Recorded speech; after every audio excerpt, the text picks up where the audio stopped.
Jacob's story is an epic jura of faith deception and redemption that echoes through the ages. In a world where cunning often triumphs over integrity, Jacob's life confronts us with uncomfortable truths about human nature and the divine plan. Have you ever wondered how God can use imperfect people to fulfill His purposes? Get ready for a narrative that will challenge your notions of justice and mercy as we explore the surprising origin of a chosen nation. Genesis 25:21 introduces us to a couple in distress. Isaac prayed to the Lord on behalf of his wife because she was barren. The Lord answered his prayer, and his wife Rebekah became pregnant in ancient times. Barrenness was seen as a curse, and Rebekah carried that burden for 20 years. Imagine the despair that must have consumed the hearts of this couple, heirs to the promise made to Abraham, yet unable to conceive a child. God's answer to Isaac's prayer didn't come without complications. Genesis 25:23 reveals the babies jostled each other within her, and she said, "Why is this happening to me?" So she went to inquire of the Lord. The Lord said to her, "Two nations are in your womb, and two peoples from within you will be separated. One people will be stronger than the other, and the older will serve the younger." Rebekah's pregnancy was a foreshadowing of the conflict that would mark not only the lives of her sons, but entire nations. The divine prophecy overturned the natural order of things. The older would serve the younger from the womb. God was setting a pattern that would challenge human conventions. Genesis 252:24-26 narrates the dramatic birth. When the time came for her to give birth, there were twin boys in her womb. The first to come out was red, and his whole body was like a hairy garment, so they named him Esau. After this, his brother came out with his hand grasping Esau's heel, so he was named Jacob. Isaac was 60 years old when Rebekah gave birth to them. The contrast between the twins was evident from birth. The firstborn, was red and hairy characteristics that foreshadowed his rugged and impulsive nature. Jacob, on the other hand, was born clutching his brother's heel, a gesture prophetic of his cunning and determined personality. As the boys grew, their differences became more pronounced. Genesis 25:27-28 describes the boys grew up, and Esau became a skillful hunter, a man of the open country, while Jacob was content to stay at home among the tents. Isaac, who had a taste for wild game, loved Esau, but Rebekah loved Jacob near Asa, became a man of the field, skilled in hunting, embodying the masculine ideal of the time. In contrast, Jacob was quiet and domestic, preferring the life of the home. This division of personalities was reflected in their parents' preferences. Parental favoritism sowed the seeds of discord that would later flourish, offering a timeless lesson about the dangers of treating children unequally. The turning point in the brothers' youth came with a seemingly trivial incident that had profound consequences. Genesis 25:29-34 recounts one when Jacob was cooking some stew. Esau came in from the open country, famished. He said to Jacob, "Quick, let me have some of that red stew. I'm famished, that is why he was also called Ed." Jacob replied, "First, sell me your birthright. Look, I am about to die." Esau said, "What good is the birthright to me?" But Jacob said, "Swear to me first." So he swore an oath to him, selling his birthright to Jacob. Then Jacob gave Esau some bread and leno stew. He ate and drank, and then got up and left. So Esau despised his birthright. This episode reveals much about the character of both brothers. Impulsive and driven by his immediate appetites, was willing to trade his birthright for a meal. His exaggerated claim of being about to die shows his tendency toward hyperbole and instant gratification. Jacob, on the other hand, displayed calculated shrewdness. He saw an opportunity and seized it, manipulating his brother's weakness for his own gain. While his actions may seem questionable by modern standards, They reveal a sharp understanding of the value of the birthright and a willingness to do whatever it took to obtain it. The exchange of the birthright for a meal became a powerful symbol of Esau's recklessness and Jacob's opportunistic nature. The biblical text does not offer explicit moral judgment on Jacob's actions at this moment, but the subsequent narrative will show how this decision shaped the destinies of both brothers and their descendants. The implications of this act were profound. The birthright was not merely a matter of material inheritance. It carried spiritual blessings and the responsibility to lead the family by despising his birthright. Esau demonstrated a lack of foresight and appreciation for the divine promises made to his ancestor for Jacob. Acquiring the birthright was only the first step in his journey to becoming the heir of God's promises. Though his methods were questionable, his determination to secure divine blessings would be a recurring theme in his life. This episode sets the stage for the future events in Jacob's life. His cunning and determination would lead him to great heights, but also place him in situations of conflict and danger. Jacob's story reminds us that God can use even our flaws and imperfections to fulfill his greater purposes. Genesis 274 takes us to a crucial moment in Isaac's life. When Isaac was old and almost blind, he called for his older son Esau and said, "My son." "Yes, father, father," he answered. Isaac said, "I am old and do not know the day of my death. Now take your weapons, your bow and your quiver, and go out to the field to hunt game for me. Prepare for me the delicious food I love, and bring it to me to eat so that I may bless you before I die." Isaac's old age and blindness created a scene of urgency and vulnerability. Aware of his mortality, he wanted to fulfill his paternal duty to bless his firstborn before leaving this world. The blessing was not merely a formality, it was a prophetic and powerful act that would determine the destiny of the blessed and his descendants. Isaac's plan to bless Esau reveals his continued preference for the older son despite the sale of the birthright. Years earlier, perhaps, Isaac was unaware of the agreement between the brothers or considered it invalid. Regardless, his intention to bless Esau triggered a series of events that would forever change the course of the family's history. Genesis 275:10 introduces Rebekah's strategy to favor Jacob. Now, Rebekah was listening when Isaac spoke to his son Esau, so when Esau went to the field to hunt for game, Rebekah said to her son Jacob, "I heard your father say to your brother Esau, 'Bring me game and prepare me the delicious food to eat so that I may bless you in the presence of the Lord before I die.' Now, my son, listen to me as I command you. Go to the flock and bring me 2 choice young goats so that I can prepare some delicious food for your father, the kind he loved. Then take it to your father to eat so he may bless you before he dies." Rebekah's plan was bold and risky. She not only interfered with her husband's will, but also placed her favorite son in a dangerous position. Her actions reflect a complex mix of motives. The desire to see God's prophecy fulfilled a preference for Jacob, and possibly her belief that Jacob was more suited to lead the family. The preparation of the stew was just the first step. Genesis 27:11-17 details Jacob's elaborate disguise.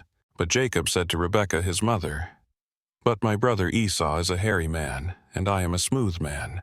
Though, what if my father touches me, I would appear to be tricking him and bring down a curse on myself rather than a blessing." His mother said to him, "My son, let the curse fall on me. Just do what I say. Go and get them for me." So he went and got them and brought them to his mother.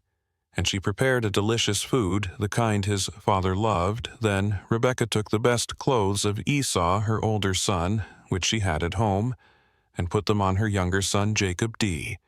She also covered his hands and the smooth part of his neck with the goat skin. Then she handed to her son Jacob the delicious food and the bread she had made. This passage reveals Jacob's initial hesitation not from moral principles, but from fear being caught. Rebekah's response, taking responsibility for any curse, demonstrates her determination to see her plan, realize the elaborate disguise using Esau's clothes and goat skins shows how far they were willing to go to deceive. Jacob's encounter with Isaac is narrated in Genesis 27:18-29, with palpable tension. Jacob went to his father and said, "My father, yes. Who are you, my son?" Isaac asked. Jacob said to his father, "I am Esau, your firstborn. I have done as you told me. Please sit up and eat some of my game so that you may bless me." Isaac asked his son, "How did you find it so quickly?" "My son, the Lord your God gave me success," he replied. Then Isaac said to Jacob, "Come near so I can touch you, my son, to know whether you really are my son Esau or not." The scene is filled with suspense. Jacob repeatedly lies, even invoking God's name to lend credibility to his story. Isaac, suspicious, insists on touching his son. Genesis 27:22-23. Continues. Jacob went close to his father Isaac, who touched him and said, "The voice is the voice of Jacob, but the hands are the hands of Esau." He did not recognize him, for his hands were hairy, like those of his brother, Esau. So he blessed him. The test of touch reveals Isaac's internal conflict. His senses are at odds, yet trusting his sense of touch more than his hearing. Isaac proceeds with the blessing. The blessing given to Jacob, recorded in Genesis 27:27-29, is powerful and comprehensive. He smelled the smell of his clothes and blessed him, saying, "Ah, the smell of my son is like the smell of a field that the Lord has blessed. May God give you of heaven's dew and of earth's richness, an abundance of grain and new wine. May nations serve you and peoples bow down to you. Be Lord over your brothers, and may the sons of your mother bow down to you. Cursed be those who curse you, and blessed be those who bless you.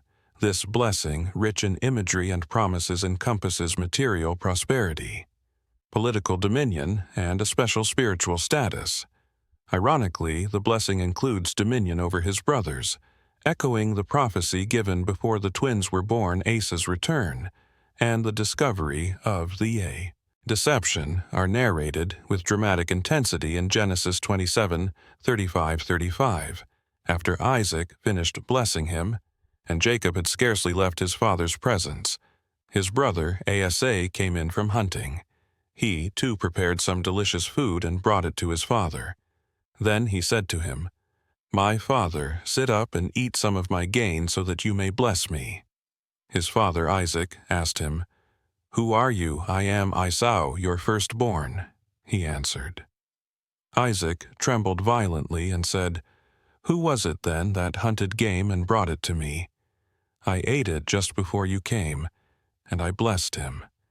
And indeed, he will be blessed." When Esau heard his father's words, he burst out with a loud and bitter cry, and he said to his father, "Bless me, man, too, my father." But he said, "Your brother came deceitfully and took your blessing." Isaac's reaction, trembling violently, reveals the shock and horror of the discovery. His declaration, "and indeed he will be blessed," indicates his understanding that the blessing once spoken could not be revoked. It was a prophetic word, not merely a paternal wish, Aol's despair. It is palpable. Genesis 27:36-38 captures his anguish. Asa said, "Isn't he rightly named Jacob? This is the second time he has taken advantage of me. He took my birthright, and now he's taken my blessing." Then he asked, "Haven't you reserved any blessing for me?" Isaac answered Esau, "I have made him lord over you, and have made all his relatives his servants, and I have sustained him with grain and new wine. So, what can I possibly do for you, my son?" Aal said to his father, "Father, do you have only one blessing?" "My father." "Bless me too." My father, then Esau, wept aloud. Esau's pain is deep, but it also reveals his previous lack of understanding about the value of the birthright. Only now does he fully grasp what he has lost, his plea for a blessing. Any blessing is touching. Isaac offers Esau a secondary blessing in Genesis 27:39-40. His father Isaac answered him, "Your dwelling will be away from the sea. Earth's richness away from the dew of heaven above you will live by the sword, and you will serve your brother. But when you grow restless, you will throw his yoke from off your neck." This blessing, in stark contrast to Jacob's, foretells a life of struggle for Esau and his descendants. However, it also includes a promise of eventual liberation. Esau's threat of revenge is immediate and serious. Genesis 27:41 reports Esau held a grudge against Jacob because of the blessing his father had given him. He said to himself, "The days of mourning for my father are near. Then I will kill my brother Jacob." And now this plan for murder reveals the depth of Esau's anger and the imminent danger to Jacob. The situation demands swift action. Genesis 2:742-44 outlines Rebekah's plan for Jacob's escape. When Rebekah was told what her older son Esau had said, she sent for her younger son Jacob and said to him, "Esau is planning to kill you now. Then, my son, do what I say. Flee at once to my brother Laban in Haran.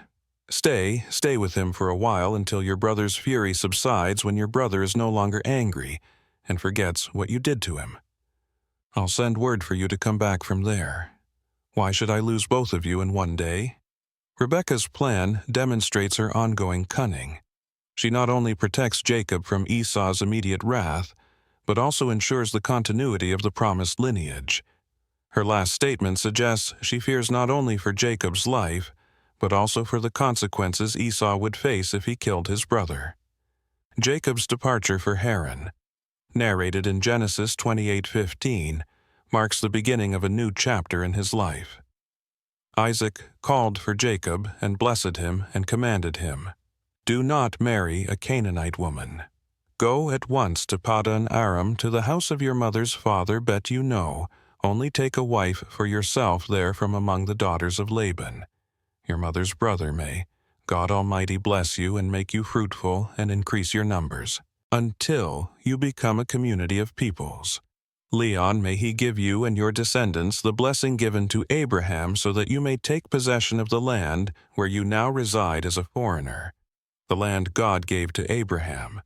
Then Isaac sent Jacob on his way, and he went to Paddan Aram to Laban, son of Bethuel the Aramean, the brother of Rebekah, who was the mother of Jacob and Esau.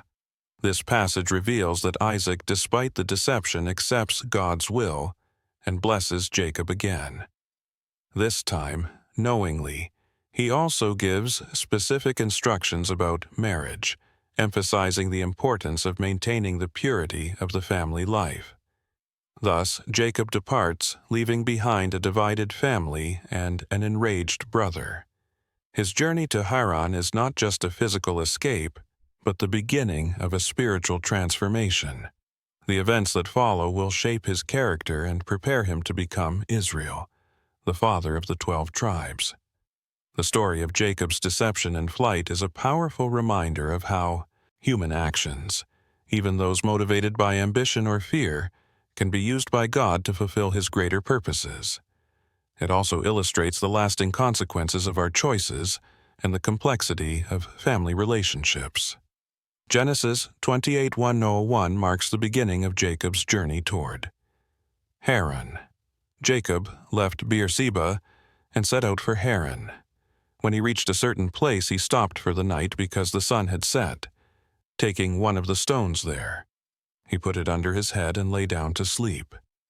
Imagine Jacob alone for the first time in his life, fleeing from home, sleeping out in the open with only a stone for a pillow.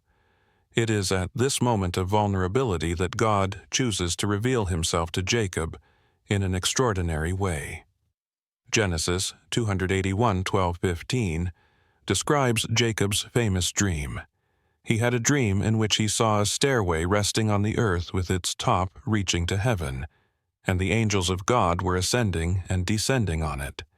There above it stood the Lord, and he said, I am the Lord, the God of your father Abraham and the God of Isaac. I will give you and your descendants the land on which you are lying. Your descendants will be like the dust of the earth, and you will spread out to the west, and to the east, to the north, and to the south. All peoples on earth will be blessed through you and your offspring. I am with you and will watch over you wherever you go, and I will bring you back to this land. I will not leave you until I have done what I have promised you. This vision of the stairway to heaven is a powerful revelation of the connection between heaven and earth, and of God's constant presence in Jacob's life. The divine promise reaffirms the blessings given to Abraham and Isaac, now extended directly to Jacob. Jacob's response, recorded in Genesis 28:62, SEC, reveals a profound spiritual transformation. When Jacob awoke from his sleep, he thought, surely the Lord is in this place, and I was not aware of it. He was afraid and said, how awesome is this place? This is none other than the house of God. This is the gate of heaven. Early the next morning, Jacob took the stone he had placed under his head and set it up as a pillar and poured oil on top of it. He called that place Bethel, though the city used to be called Ls. Then Jacob made a vow, saying, if God will be with me and will watch over me on this journey I am taking, and will give me food to eat and clothes to wear so that I return safely to my father's household, then the Lord will be my God. And this stone that I have set up as a pillar will be God's house, and of all that you give me I will give you a 10. This vow marks the beginning of a personal relationship between Jacob and God. For the first time we see Jacob acknowledging God not only as the God of his fathers, but as his own God. Jacob's arrival in Haran is narrated in Genesis 29:1-12, culminating in his encounter with Rachel at the well. Then Jacob continued his journey and came to the land of the eastern peoples there. He saw a well in the field with 3 flocks of sheep lying near it, because the flocks drank from that well. A large stone covered the mouth of the well. When all the flocks were gathered there, the shepherds would roll the stone away from the well's mouth and water the sheep. Then they would return the stone to its place over the mouth of the well. Jacob asked the shepherds, my brothers, where are you from? We are from Haran, they replied. He asked them, do you know Laban Nahor's grandson? Yes, we know him. They answered. Then Jacob asked, is he well? Yes, he is, they said. And here comes his daughter Rachel with the sheep. Look, Jacob said, the sun is still high. It is not time for the flocks to be gathered. Water the sheep and take them back to graves. Water the sheep and take them back to graves. We can't. They replied, until all the flocks have gathered and the stone has been rolled away from the whale's mouth. Then we will water the sheep. While he was still talking, with them Rachel came with her father's sheep, for she was a shepherdess. As soon as Jacob saw Rachel, daughter of Laban, his mother's brother, and Laban's sheep, he went over and rolled the stone away from the well's mouth and watered his uncle Laban's sheep. Then Jacob kissed Rachel and began to weep aloud. He told Rachel that he was a relative of her father and that he was the son of Rebekah. She ran and told her father this encounter at the well echoes similar meetings in his family history. Such as Abraham's servant finding Rebekah. Jacob's action of single-handedly rolling away the heavy stone from the well demonstrates his physical strength and his desire to impress Rachel. The reunion with Laban's family is warm. As described in Genesis 29:1-34, as soon as Laban heard the news about Jacob, his sister's son, he hurried to meet him. He embraced him and kissed him and brought him to his home. And there Jacob told him all these things. Then Laban said to him, you are my own flesh, and blood name am all or ye. However, Laban's initial hospitality quickly turns into a work agreement, as we see in Genesis 29:15-20. Laban said to Jacob, because you are a relative of mine, should you work for me for nothing? Tell me what your wages should be." "Yeah." Laban had 2 daughters. The name of the older was Leah, and the name of the younger was Rachel. Leah had weak eyes, but Rachel had a lovely figure and was beautiful. Jacob was in love with Rachel and said, "I'll work for you. 7 years in return for your younger." Her daughter, Rachel Laban, said, "It's better that I give her to you than to some other man. Stay here with me." So Jacob served 7 years to get Rachel, but they seemed like only a few days to him because of his love for her. This agreement reveals both Jacob's deep love for Rachel and Laban's calculating nature.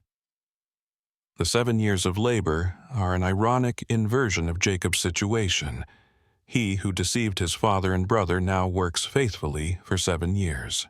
The deceptive marriage is narrated in Genesis 29:21-25. Then Jacob said to Laban, "Give me my wife, my time is completed, and I want to lie with her." So Laban brought together all the people of the place and gave a feast. But when evening came, he took his daughter Leah and brought her to Jacob, and Jacob lay with her Laban, gave his servant Zilpah to his daughter Leah as her attendant. When morning came, there was Leah. So Jacob said to Laban, "What is this you have done to me? I served you for Rachel, didn't I? Why have you deceived me? The irony of this situation cannot be over. Look, Jacob, who deceived his blind father, is now deceived in the darkness of his wedding night." Jacob's question, "Why you deceived me?" echoes the question that Esau must have asked him years before. Laban's response and the second agreement are described in Genesis 29:26-30. Laban replied, "It is not our custom to give the younger daughter in marriage before the older one finish this daughter's bridal week. Then we will give you the younger one in return for another 7 years of work." And Jacob did so. He finished the week with Leah, and then Laban gave him his daughter Rachel to be his wife. Laban gave his servant Bilhah to his daughter Rachel as her attendant. Jacob lay with Rachel also, and he loved Rachel more than Leah. And he worked for Laban another 7 years. Thus, Jacob finds himself married to 2 sisters, a situation that will create tension and rivalry in the years to come. Jacob's preferential love for Rachel mirrors the favoritism of his own parents, perpetuating a cycle of family conflict. Jacob's children are born amid this rivalry, as described in Genesis 29:31-35 and 31:124. Leah gives birth to Reuben, Simeon, Levi, and Judah Rachel. Unable to conceive, gives her servant Bilhah to Jacob, who bears Dan and Naphtali. Leah, seeing that she stopped having children, gives her servant Zilpah to Jacob, who bears Gad and Asher. Leah then conceives again and gives birth to Visor. And Zebulun. Finally, Rachel conceives and gives birth to Joseph. This narrative of births is filled with tension and competition between the sisters, each seeking to gain Jacob's favor through motherhood. The names given to the children often reflect their mother's emotions and hopes.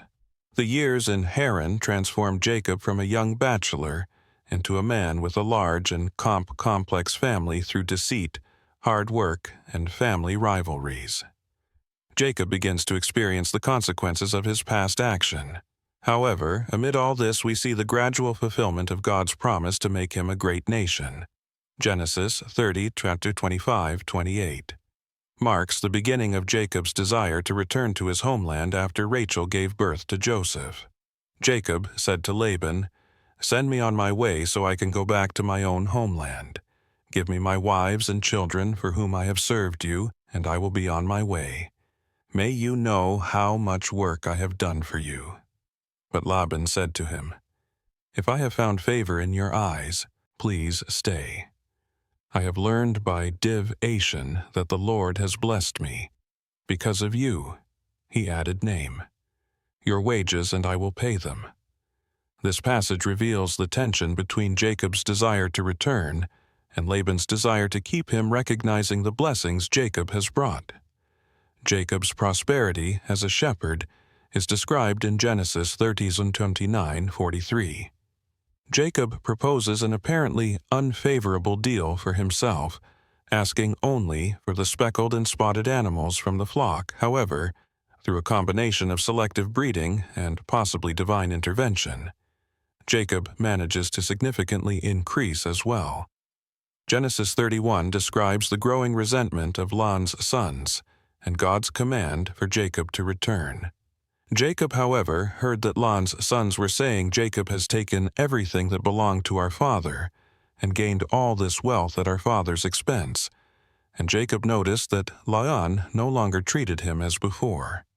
Then the Lord said to Jacob, "Return to the land of your ancestors and to your own people, and I will be with you." The secret planning of the departure is narrated in Genesis 31:4-13, where Jacob explains the situation to Rachel and Leah, revealing a dream in which God instructed him to lead Jacob's wives support his decision, acknowledging their father's unjust treatment. Genesis 3:11. 17:21 describes the escape during the sheep shearing. Then Jacob put his children and his wives on camels, and he drove all his livestock ahead of him, along with all the goods he had accumulated in Paddan Aram, to go back to his father Isaac in the land of Canaan, when Laban had gone to shear his sheep. Rachel stole her father's household gods. Moreover, Jacob deceived Laban the Aramean by not telling him he was fleeing. He fled with all he had crossed the Euphrates River and headed for the hill country of Gal. Rachel's theft of the household gods adds complexity to the situation, possibly indicating her reluctance to sever ties with her family completely. The pursuit of Laban is narrated in Genesis 31:2-24. On the third day, Laban was told that Jacob had fled, taking his relatives with him. Laban pursued Jacob for 7 days and caught up with him in the hill country of Gilead Andel. Then God came to Laban the Aramean in a dream at night, and said to him, "Be careful not to say anything to Jacob, either good or bad." Jacob had pitched his tent in the hill country of Gilead when Laban overtook him, and Laban and his relatives camped there too.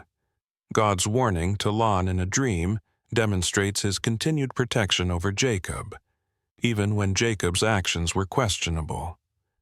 Confrontation on Mount Gilead is described in Genesis 31:26-42. Laban accuses Jacob of secretly fleeing and stealing his household guards, unaware of Rachel's theft. Jacob allows Laban to search the entire Camp H, Rachel sitting on the gods. Deceives her father by claiming she cannot get up because of her menstrual period preventing him from searching where she was sitting. Jacob then expresses his frustration over Lean's treatment over the years. "For 20 years I was with you. Your sheep and goats did not miscarry, nor did I eat rams from your flocks. I worked for you 14 years for your 2 daughters, and 6 years for your flocks, and you changed my wages 10 times. No, if the God of my father, the God of Abraham, and the fear of Isaac had not been with me, you would surely have sent me away empty-handed.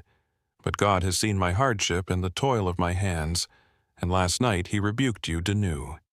This passionate speech reveals Jacob's sense of injustice and his belief in divine intervention on his behalf. The covenant between Jacob and Laban is established in Genesis 31:43, 55-50. They set up a heap of stones as a witness to their agreement not to harm each other. Laban calls the heap Jegar Sahua in Aramaic, while Jacob calls it Ged in Hebrew, both meaning heap of witness. Genesis 31:55 marks their final separation. Early the next morning, Jan kissed his grandchildren and his daughters and blessed them. Then he left and returned home with this farewell. A significant 8th chapter of Jacob's life comes to an end. He leaves Haran no longer as a young man, but as the patriarch of a large and prosperous family. The encounter with angels at Mahanaim is briefly mentioned in Genesis 32:12. Jacob also went on his way, and the angels of God met him. When Jacob saw them, he said, "This is the camp of God," so he named that place Mahanaim. This encounter serves as a reminder of God's continued presence and protection, preparing Jacob for the challenge ahead. The preparation for the meeting with Esau is narrated in Genesis 3:23-1.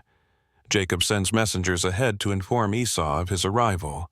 When the messengers returned with the news that Esau is coming to meet him with 400 men, Jacob is terrified in his fear. Jacob divides his group into two camps, thinking if Esau comes and attacks one camp, the other camp may escape. Then he prays fervently to God, O God of my father Abraham, God of my father Isaac. Lord, I am unworthy of all the kindness and faithfulness you have shown your servant. I had only my staff when I crossed this Jordan, but now I have become two camps. Save me. I pray from the hand of my brother Esau, for I am afraid he will come and attack me. This prayer reveals Jacob's inner struggle between fear and faith. But you have said, I will surely make you prosper, and will make your descendants like the sand of the sea, which cannot be counted. Jacob also prepares a substantial gift for Esau, sending it in separate groups ahead of him, hoping to appease his brother. Thus ends Jacob's preparation for the encounter he has dreaded for 20 years. The man who left his land as a fugitive now returns as a prosperous patriarch, still grappling with the consequences of his past actions and his faith in God. Genesis 32:2-32 narrates one of the most enigmatic and transformative episodes in Jacob's life: his struggle with the angel at Pino. That night Jacob got up and took his 2 wives, his 2 female servants, and his 11 sons, and crossed the ford of the Jabba. After he had sent them across the stream, he sent over all his possessions. So Jacob was left alone, and a man wrestled with him till daybreak. This nighttime struggle symbolizes Jacob's internal battle with his past and his future. When the man saw that he could not overpower him, he touched the socket of Jacob's hip so that his hip was wrenched as he wrestled with the man. Then the man said, "Let me go, for it is daybreak me." But Jacob replied, "I will not let you go unless you bless me." The man asked him, "What is your name?" "Jacob," he answered. Then the man said, "Your name will no longer be Jacob, but Israel, because you have struggled with God and with humans, and have overcome. The change of Jacob's name to Israel marks a profound transformation in his identity. No longer the supplanter he is, now one who struggles with God. Jacob emerges from this experience blessed, yet also wounded, limping, due to the blow to his thigh. This physical injury serves as a constant reminder of his encounter with the divine. The long-feared meeting with Esau finally occurs in Genesis 33:14. Jacob looked up and saw Esau approaching, and with him were 400 men, men. I'm how done so, and by so he divided the children among Leah. Rachel and the 2 maids, he put the maids and their children in front, Leah and her children next, and Rachel and Joseph he went on ahead and bowed down to the ground 7 times as he approached his brother. Jacob's cautious approach demonstrates his submission and desire for reconciliation. However, Esau's reaction surprises everyone, but Esau ran to meet Jacob and embraced him. He threw his arms around his neck and kissed him, and they wept, and this moment of reconciliation is powerful and unexpected. Esau's embrace and tears show that time has healed old wounds. The dialogue that follows reveals the generosity of both brothers. Jacob insists that Esau accept his gifts, saying, "Please accept the gift that was brought to you, for God has been gracious to me, and I have all I need after this emotional encounter." The brothers part amicably. Genesis 3:36-17 states that day, Esau started on his way back to see Jacob. However, went to Suoth, where he built a place for himself and made shelters for his livestock. That is why the place is called Suoth. Jacob's establishment in Suoth and later in Shem marks the beginning of a new phase in his life. Genesis 33:18-20 says, After Jacob came from Paddan Aram, he arrived safely at the city of Shem in Canaan, and camped within sight of the city name for 100 pieces of silver he bought from the sons of Hamor, the father of Shem, the plot of ground where he pitched his tent. There he erected an altar and called it El-Elo. Israel, Chur. However, Jacob's newly found peace is shaken by the incident involving his daughter Dinah, narrated in Genesis 34. Dinah, the daughter Leah had borne to Jacob, went out to visit the women of the land when Shem, son of Hamor the Hite, the ruler of that area, saw her. He took her and raped her. Nay, he. L. Dinah's violation by Shem triggers a series of tragic events. Although Shem falls in love with Dinah and asks to marry her, Jacob's sons, particularly Simeon and Levi, plot revenge. They deceive the Shechemites into agreeing to circumcision as a condition for the marriage, and then while the men are recovering from the circumcision, Simeon and Levi attack the city, killing all the men. Jacob's reaction to this massacre is one of horror and concern. Genesis 34:30 records. Then Jacob said to Simeon and Levi, "You have brought trouble on me by making me a stench to the Canaanites and Perizzites.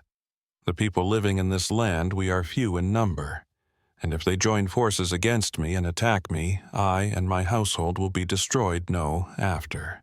This traumatic incident, God instructs Jacob to go to Bethel. Genesis 35:23 shows Jacob leading his family in an act of spiritual purification.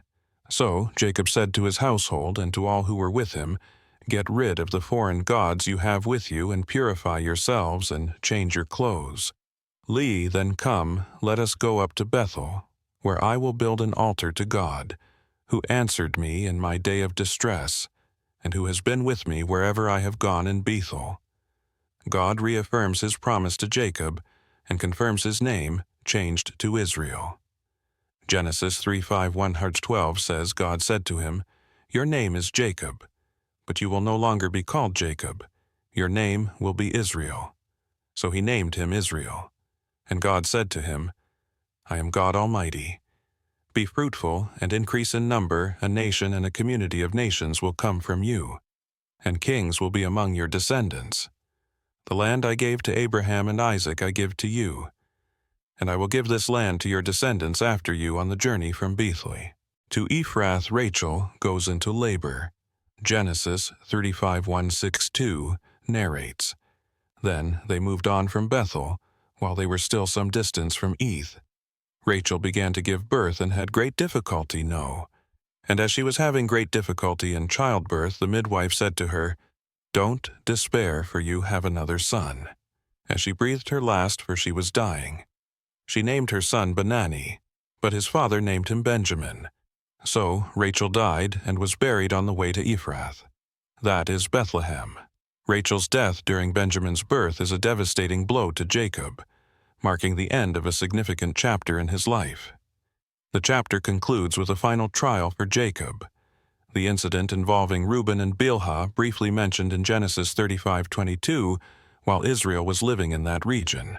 Reuben went in and slept with his father's concubine Bha, and Israel heard of it, and this act by Reuben the firstborn will have lasting consequences affecting his position in the family and his future inheritance.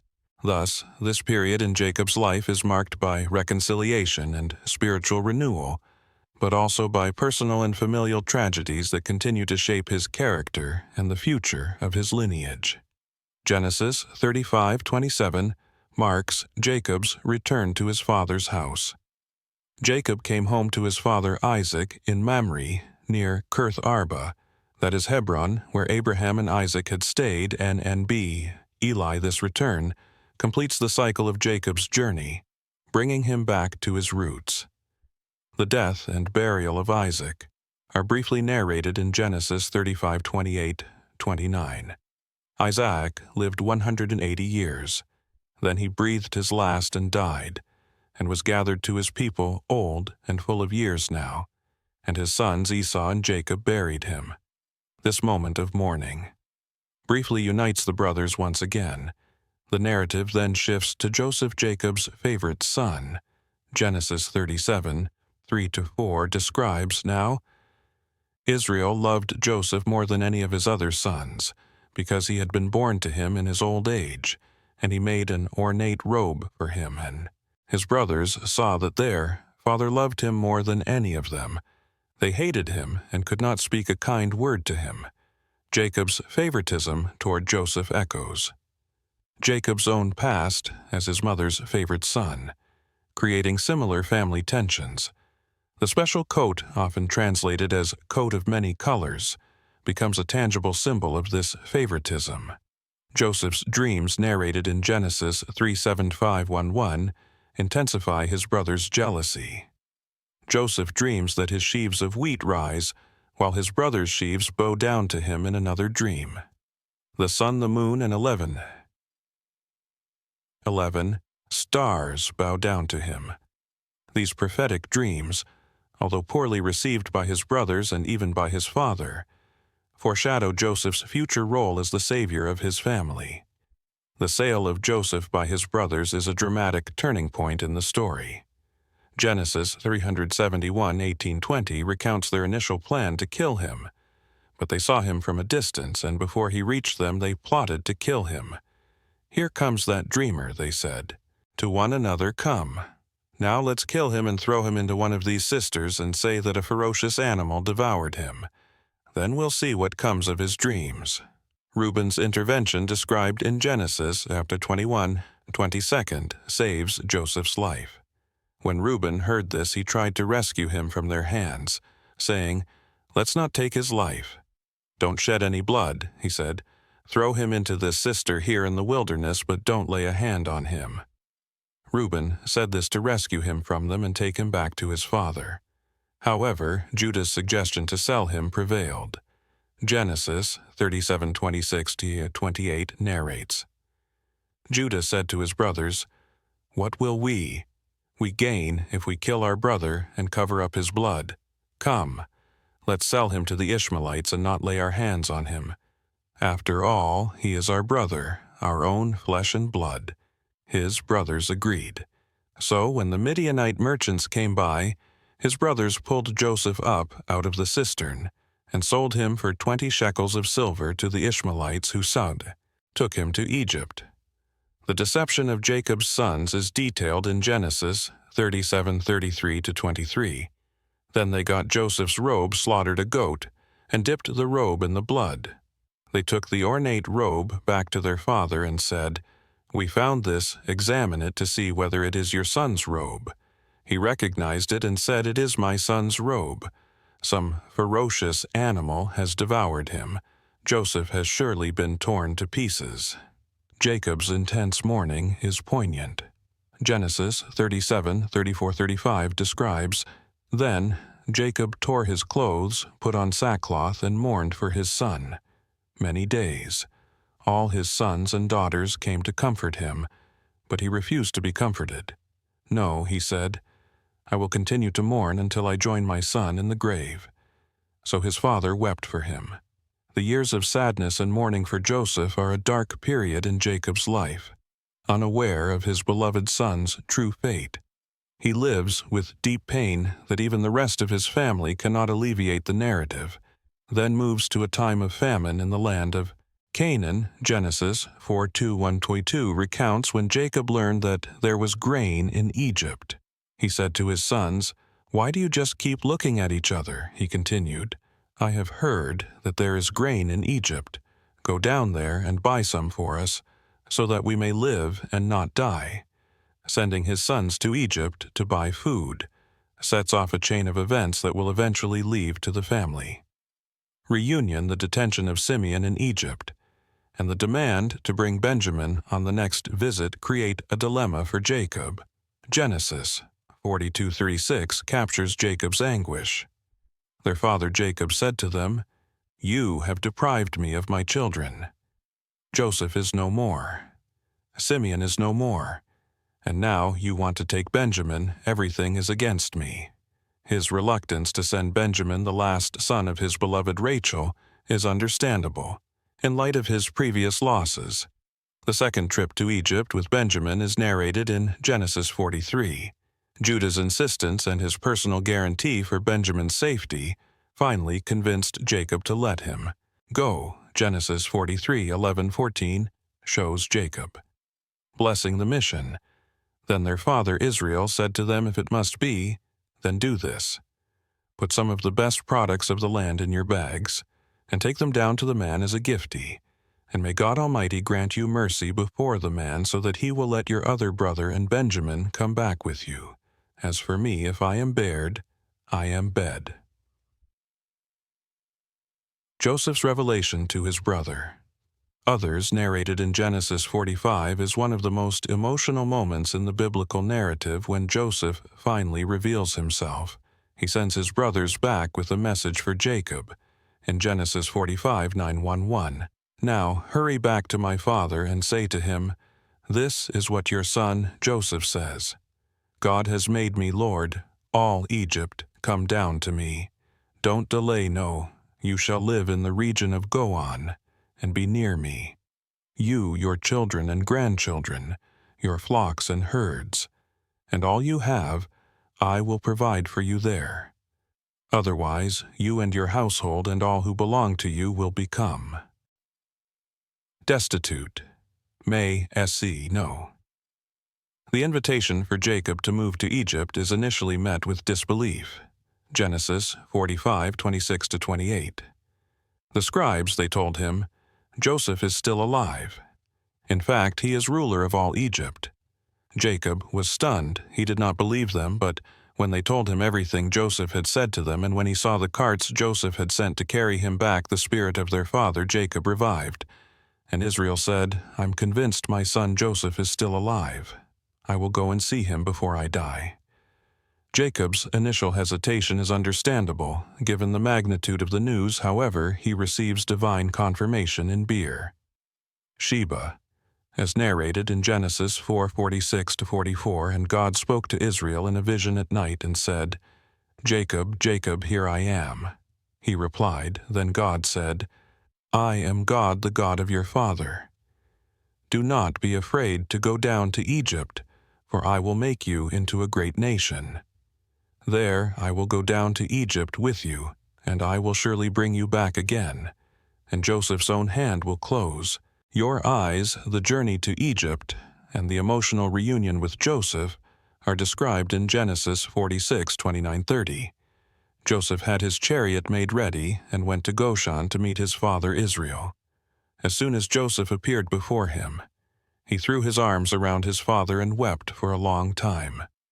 Israel said to Joseph, "Now I am ready to die, since I have seen for myself that you are still alive." Not the settlement in the land of Goan marks the beginning of the final phase of Jacob's life. Genesis 4:77-10. Nares. Jacob's encounter with Pharaoh. Then Joseph brought his father Jacob in and presented him before Pharaoh, after Jacob blessed Pharaoh. Pharaoh asked him, "How old are you?" And Jacob said to Pharaoh, "The years of my pilgrimage are 130. My years have been few and difficult, and they do not equal the years of the pilgrimage of my father." Then Jacob blessed Pharaoh and went out from his presence. The last 17 years of Jacob's life in Egypt were a time of relative peace and prosperity. Genesis 7:27-28 summarizes now the Israelites settled in Egypt in the region of Goshen. They acquired property there and were fruitful and increased greatly in number.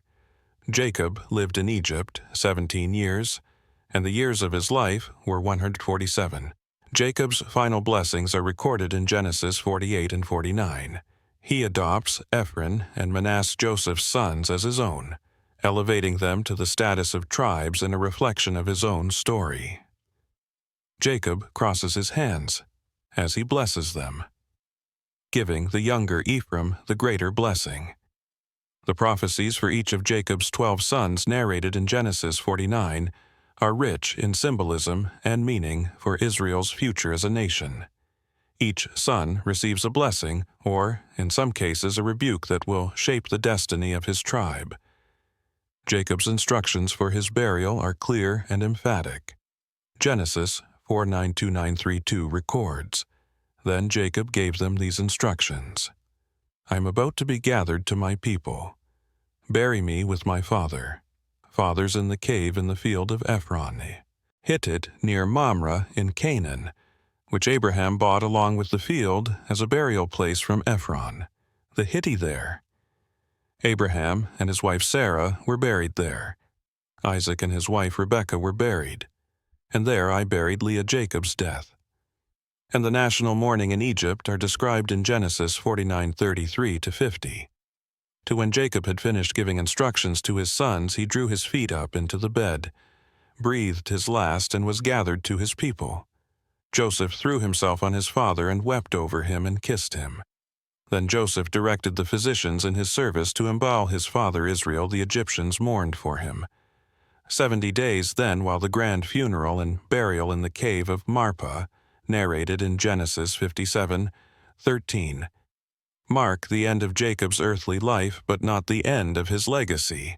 His life, marked by struggles, deceit, loss, and reconciliation, stands as a testament to God's faithfulness and the complexity of the human experience. Jacob's shows us that God can use even our failures and struggles to fulfill His purposes. What lessons have you drawn from the life of this patriarch? How does Jacob's story relate to your own journey of faith?